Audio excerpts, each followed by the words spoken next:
30년 넘게 작은 식당을 운영하던 60대 부부. 얼마 전 가게 건물이 재개발되면서 자연스럽게 식당을 정리하게 됐습니다. 경제적 상황을 생각하면 계속 일을 해야 하는데 또다시 식당을 열기엔 자금도 체력도 문제라 고민인데요. 그러던 부부는 은퇴 후 과수원을 운영하고 있는 한 지인의 추천으로 귀농해 과수 농사를 하기로 합니다. 마침 과수원 하기 좋은 땅이 경매로 나왔고 부부는 얼마 전 그 토지를 낙찰받았는데요. 그런데 그 후 예상치 못한 문제가 생깁니다. 토지를 경매로 넘긴 전 주인이 토지에 심어져 있는 사과나무들은 곧 옮길 예정이라며 건드리지 말라고 하는데요. 과수원을 운영하려고 일부러 이 토지를 낙찰받았는데 나무를 가져간다고 하니 부부는 당혹스럽기만 합니다. 경매로 낙찰받은 토지에 나무가 있다면 그 나무의 소유권은 전 주인과 토지를 낙찰받은 사람 중 누구에게 있을까요? 이 사건 상담실 내용인데 좀 같이 한번 고민을 해보죠. 얼마 전 과수원을 하려고 토지를 경매로 낙찰받았다는 한 60대 부부의 사연인데요. 부부는 원래 30년 넘게 식당을 운영하셨던 분이었습니다. 네, 맞습니다. 이 사례자 60대 부부의 사연부터 이제 풀어보도록 하겠습니다. 60대 부부는 서울에서 작은 식당을 함께 운영하면서 30년을 생활해 왔어요. 이 식당이 이 가족의 생계의 터전이었던 셈이죠. 자녀가 셋입니다. 네네. 그러니까 이 세 자녀를 식당을 하면서 다 키워내신 분들이에요. 훌륭한 부모님이신데, 자, 최근에 이 식당이 속해 있는 이 건물주가 이 낡은 건물을 매각을 했습니다. 그 새로운 건물주가 들어왔는데 새로운 건물주는 이 건물이 너무 낡았으니 헐어버리고 새로운 건물을 올리겠다 이렇게 얘기를 한 거예요. 그러니까 일단 나가달라. 근데 그 나가는 게 다가 아니고요. 이 새로운 건물을 올리면 당연히 월세가 비싸지겠죠. 감당하기 어려울 것이다. 이게 이제 젠틀리피케이션입니다. 예. 요즘 벌어지는. 그런데 이 부부는 아이고 이제 아이 셋도 다 장성했고 우리가 이제 식당을 하는데도 힘이 붙이고 고민하던 상황에 이 기회에 식당을 접자 이렇게 결정을 했습니다. 그래서 좀 후련한 반, 또 아쉬운 반 이런 상황인데 문제는 그렇다고 은퇴할 수 없는 상황이에요. 예. 60대지만 경제 생활을 계속 하셔야 돼요. 그리고 식당은 접기로 했고 앞으로 무엇을 할까 고민하던 중이었습니다. 아니 이분들은 뭐 식당에서 이제 30년 했다고 하자면 또 직장 생활을 30년 한 분들도 네. 격리하면서 그 다음에 은퇴 생활을 뭐를 할 건가, 뭐를 할 건가 다 막막하죠. 고민하는 문제인데 예. 어느 날 누군가가 와서 예. 과수농사 한번 지어보면 어떻겠냐고 추천을 했습니다. 그러니까 아내 되시는 분하고 한 동네에서 오랫동안 살면서 가깝게 지내던 지인분이 한 분 있었어요. 근데 그 지인분은요 과수농사를 추천을 했어요. 근데 그 과수농사를 추천하면서 사실은 본인도 서울 생활을 이미 정리를 하고 고향으로 내려가서 과수농사를 하고 있는 분이었어요. 예. 그분이 하는 말이 뭐라고 그러냐면 내려와서 과수농사 하니까 자연과 더불어서 아주 여유 있게 건강한 삶을 살 수가 있어서 좋더라. 거기다가 이 과수농사를 지으니까 적정하게 또 소득도 수입이 좀 되죠. 있다. 예. 그러니까 이거 아주 만족하다. 이런 얘기를 하면서 과수농사 한번 해봐. 예. 이렇게 권했어요. 근데 그 아내 되시는 분이 가만히 생각해 보니까 남편이 평소에 이건 뭐 다 그럴 겁니다. 대한민국 그 남성들이라면 시골에 가서 살고 싶어 하죠. 나이 먹으면. 예. 시골에 가서 살고 싶어 하던 남편의 이야기가 떠올랐어요. 그러면 좋다. 이 기회에 그 지인처럼 우리 두 부부가 시골 내려가서 농사 지으면서 과수원 한번 해보자. 예. 이런 생각을 하던 중에 마침 그 이 경매 매물로 이 좋은 토지가 나왔다는 소리를 듣고 낙찰을 받게 된 겁니다. 부풀었겠죠, 이제 꿈이. 네. 저 그림 보십시오. 예. 과수원하고 싶은 분들 많이 계셔요. 시골 가서 나 농사도 지으면서 저렇게 과수원에서 소득까지 얻는다면 얼마나 좋겠나 생각하고 일이 이제 낙찰까지 받았어요. 이제 순조롭게 잘 진행됐는데 이 토지를 판 사람이요. 저 과수원에 있는 나무를 가져가겠다고 얘기를 합니다. 예, 일단 아마 과수원하려는 생각이 있으니까 좀 과수원할 만한 땅을 좀 찾다가 저 땅을 찾은 것 같아요. 그래서 가봤더니 사과나무, 복숭아나무가 이제 가득 저 토지에 심어져 있습니다. 그러니까 이 부부 입장에서는 이 토지를 낙찰받아서 저 나무에 그냥 그대로 과실이 맺히면 농사 지어서 팔면 되겠구나 이런 생각을 했고 경매 관계자한테 듣기로 토지를 갖고 있는 주인이 과수원을 했는데 사정이 안 좋아서 갑자기 이렇게 경매로 나온 거다 이렇게 하다 보니까 오케이. 그럼 여기서 그냥 하면 되겠다. 고민 없이 이 땅을 본인들이 낙찰을 받았습니다. 문제는 낙찰을 받자마자 원래 주인이 전화가 온 거예요. 이래 됐으니까 남은 거 우리가 정리를 좀 해서 가겠다. 남은 거 정리하는 게 뭐지? 다 끝난 거 아닌가 했더니 나무. 토지는 넘겼는데 그 위에 나무가 심어져 있으니까 그 나무 우리가 빠른 시일 안에 수거해 갈게요. 라고 이야기를 하는 거예요. 그러면서 혹시나 그 나무를 함부로 건드리면 보상 청구를 할 거니까 절대 우리가 알아서 가져가기 전까지 손도 대지 마세요라고 또 경고까지 합니다. 저는 이 사례자분도 당혹스러울 것 같은데 저도 이 사건을 이렇게 얘기하면서 보니까 저도 당황스럽더라고요. 만약에 제가 과수원을 샀는데 토지만 산 건 아닐 것 같아요. 왜냐하면 과수원이기 때문에 나무까지 다 샀다고 생각을 했을 것 같은데 판 사람 입장에서는 토지만 팔고 나무는 내가 가져가겠다고 하면은 이 오늘 사례자 입장에서 얼마나 당혹스럽겠습니까? 아니, 30년을 식당 하신 분들이 식재료는 잘 알지만 땅을 아시겠어요? 뭐 토지를 보고 샀겠습니까? 당연히 여기에 사과나무가 100여 그루가 심겨져 있습니다.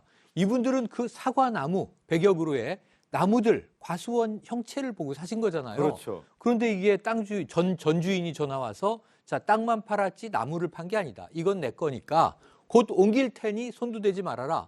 황당한 거예요. 예. 이게 빠지고 나면 왜 여길 산 거지?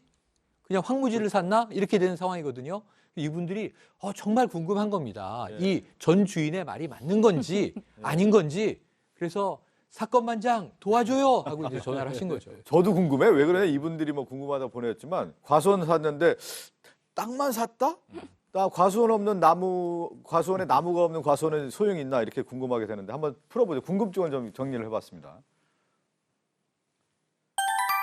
경매로 구입한 과수원 토지에만 한정되는 건가요? 라는 질문입니다. 정말 토지만 해당되는 건가요? 어떻습니까? 사안을 단순화시킨 것이기 때문에 예. 여러 가지 가능성이 있어요. 하지만 원칙적으로는 다행스럽게도 나무도 포함되는 것이 맞습니다. 과수원인 경우에? 네, 그렇습니다. 예. 토지뿐 아니라 거기에 식재되어 있는 이제 정착되어 있는 나무까지 함께 경락받은, 요즘에는 이제 경락이라는 표현을 안 쓰고 매수라고 하는데요. 예. 그래서 더 헷갈리기도 합니다. 경매를 통해서 매수한 것으로 보는 것이 타당하고요. 다만 예외는 있어요. 이게 뭐냐면 이 부동산과 동산 용어 많이 쓰시잖아요. 일상생활에서 두 개를 합해서 물건이고 또 물건을 나누면 동산 또는 부동산 둘 중에 하나에 속합니다. 그런데 그럼 부동산이 뭐냐? 뭐 건물도 있고 뭐 땅도 토지도 있잖아요. 그런데 이거를 민법의 표현을 좀 빌려서 설명을 하면 토지 및 그 정착물이에요. 즉 부동산, 토지, 땅이 부동산이고 기본적으로 거기에 정착되어 있는 것. 건물도 무조건 다 이제 부동산이 아닙니다. 토지에 고정되어 있어야 돼요. 나무 역시 토지의 정착물이기 때문에 부동산에 속합니다. 네네. 그리고 또 소유권을 취득하는 여러 가지 방법 중에 부합이라는 게 있는데요. 이 부동산인 토지에 딱 심어져 있으면 이거는 그 토지와 소유권의 한 덩어리가 돼버립니다. 그게 원칙이에요. 따라서 경매를 통해서 토지뿐 아니라 나무까지 한꺼번에 소유자가 바뀌는 게 원칙입니다. 네. 그럼 제가 지금 원칙이라고 말씀드리잖아요. 이건 예외가 있기 때문인데요. 예외가 일상생활에서 참 쉽게 보기는 어렵습니다. 이게 뭐냐면 나무도 등기의 대상이 돼요. 임목 등기라고 하는데 예. 나무도 별도로 등기를 했다면 예. 또는 예전부터 내려오는 방법인데 명인 방법이라고 그래서 띠 이렇게 둘러놓고 자 이건 제 겁니다. 땅은 모르겠고 이거는 제 나무예요 라고 표시를 하면 이것도 등기와 거의 유사한 효력이 있거든요.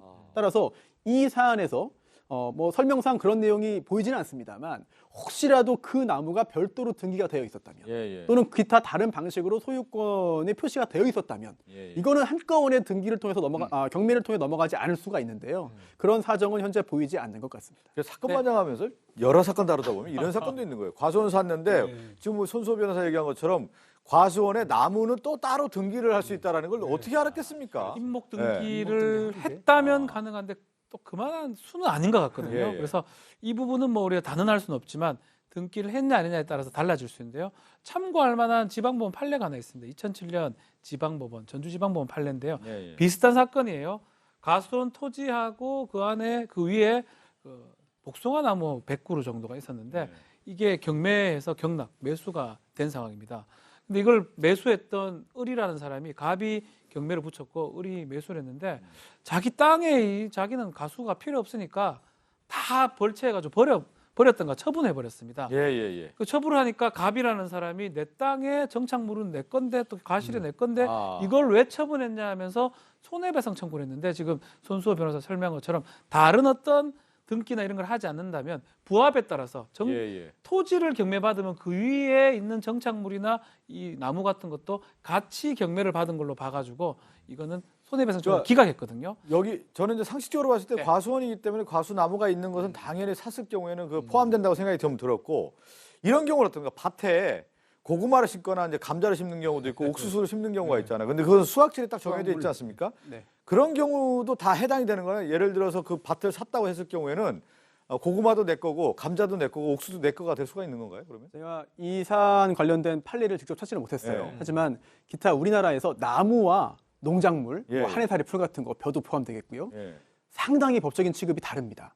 즉 나무는 조금 전에 그 박 변호사님이 설명해 주신 네. 그 논리에 법리에 따라서 쭉 진행이 돼요. 그런데 농작물은 그렇지가 않습니다. 왜냐하면 지금이야 뭐 먹고 사는데 큰 지장이 없습니다만 과거에는 남의 땅이라도 뭘 심어서 잠깐 경작해서 그걸 먹고 살아야 되는 아. 상황이 많았거든요. 예, 예. 그런 현실이었기 때문에 땅의 소유자와 관계없이 무조건 그 땅 위에 농작물을 심어놨으면 그건 농작물 주인 거예요. 마음대로 그거를 다 뽑아서 버리지 못하게 했어요. 그러니까 농작물이 그러면 수확해 가는 건 괜찮다. 그럼 그 그렇습니다. 이후에는 이제 하지 마라 이렇게 얘기할 수가 있겠군요. 그렇습니다. 물론 아. 그렇게 남의 땅을 마음대로 쓴 거에 대한 예. 손해배상은 부당이득 등을 해줘야겠습니다만 적어도 일단 심은 상태에서는 땅 주인이라 하더라도 그런 농작물을 마음대로 처분할 수 없게 예. 이런 법리가 그동안 쭉 이어져 오고 있거든요. 즉 나무와 이런 그 농작물은 좀 다른 측면이 있습니다. 경작자 우선이라 보면 됩니다. 예, 내가 키웠으면 그 과실이나 농작물은 키운 경작자가 그걸 취득한다고 봐야 되고 어쨌든 경우나 그 토지를